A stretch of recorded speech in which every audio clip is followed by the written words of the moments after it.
One summer day when I was about 5 or 6 years old, my friends and I were out in the neighborhood playing when all of a sudden my mother called me from the front porch. I ran home immediately and asked her what was up. And she said that she had to go out and run some errands, but Claire was going to watch me and I could go back and play with my friends. So I did that, and we were out playing in the woods when all of a sudden we heard this noise.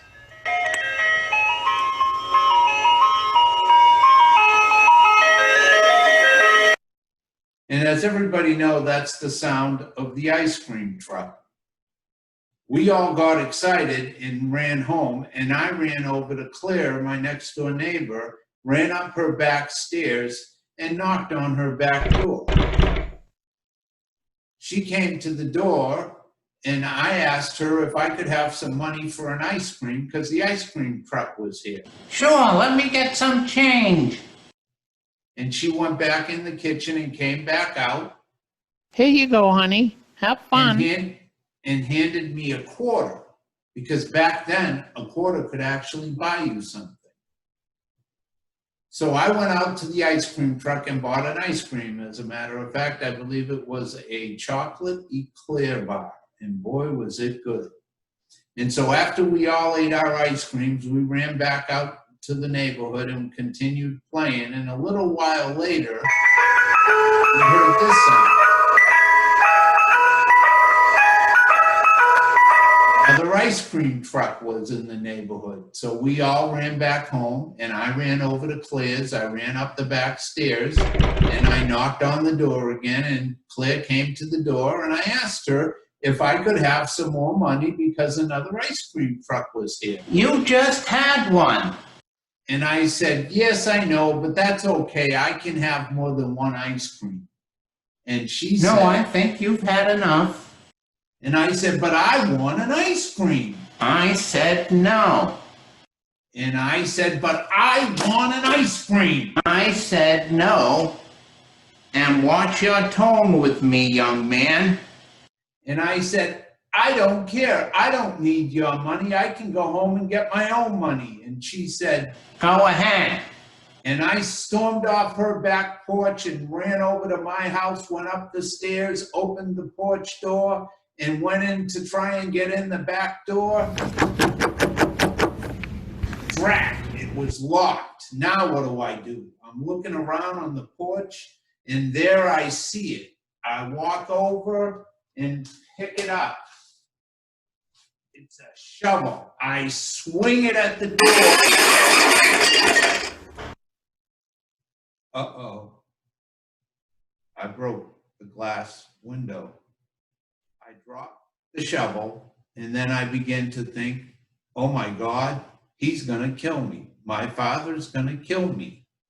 And then I start to think, well, who can protect me? And I think, Ma will protect me. And then I think more and go, no, she's probably gonna be just as mad as Dad. So then I think some more, and then I come up with it. Grammy will protect me. She won't let anyone hurt me. But then I think, but how am I gonna get there? Her house is far away. And I start to bicycle, bicycle, bicycle. I know, I'll ride my bicycle. I run out to the garage, I jump on my bike, and I start riding up the street. And eventually I get close to Lynn Street. Lynn Street's a major street, and there's a lot of traffic. So I get out there, and I turn right, and I keep on riding, and I'm focused on getting to Grammy's, and then I get to Bartholomew Street. I turn down Bartholomew Street, ride up it, get to Oak Ave, and then at Oak Ave, I turn right, and right up there is Grammy's house. I get up there, I drop the bike, and I run up the porch stairs, open the screen door, and walk up to the front door and ring the bell. And the door opens, and there's Grammy. I'm safe. I tell her, and I start to cry, and I say, Grammy, something happened to the door and the window broke, and Daddy's gonna kill me. And she picks me up and hugs Don't me worry, and honey, says, everything's gonna be all right. and so we head upstairs to my great-grandmother's bedroom because she's sick and in bed. And while we're there, one of the windows looks out over Oak Ave, and I can watch traffic coming up the street. And a little while later, I see my father's Volkswagen Volkswagen Bug coming up the street. I screech, "He's here!" And my grandmother looks out the window and says, Let's hide you in the closet. and so we head over to the closet, and she opens the door and puts Now me in sit there and down says, and be very quiet. and so I'm sitting in there with my eyes closed, and all of a sudden I hear this.